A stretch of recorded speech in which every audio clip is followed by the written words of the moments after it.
పురుషులు వెళ్ళకూడని ఆలయాలు ఉంటాయని మీకు తెలుసా? మగవాళ్ళను అనుమతించని కొన్ని ఆలయాలు మన భారతదేశంలో ఉన్నాయి.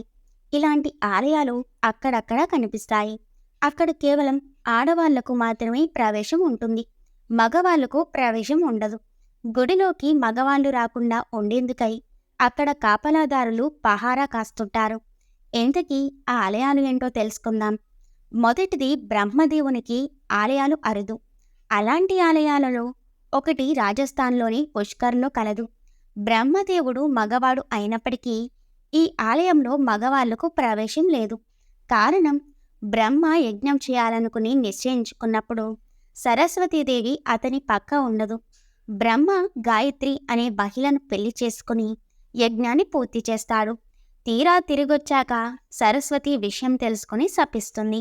ఈ ఆలయంలోకి పురుషులు ప్రవేశించకూడదని, ఒకవేళ వస్తే వారికి దాంపత్య సమస్యలు వస్తాయని చెబుతుంది. అందుకే మగవాళ్ళు అటు పక్కకు వెళ్లరు. రెండవది దేవి ఆలయం కన్యాకుమారిలో కలదు. ఇందులో ప్రధాన దేవత దుర్గామాత. దేశంలోని 51 శక్తిపీఠాలలో ఇది ఒకటి. అమ్మవారిని భాగతి మాతగా పిలుస్తారు. ఈ ఆలయంలో కూడా పురుషులు వెళ్లరు. గుడి చుట్టూ 3 సముద్రాలు, బంగాళాఖాతం, అరేబియా, హిందూ ఉన్నాయి. మూడవది అట్టుకల్ దేవాలయం కేరళ రాష్ట్రంలో కలదు.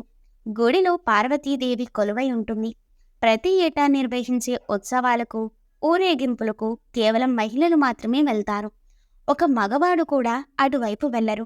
వెళితే పాపాలు చుట్టుకుంటాయని వారి భావన. నాలుగవది మాతా ఆలయం బీహార్ రాష్ట్రంలోని ముజఫర్పూర్ పట్టణంలో కలదు.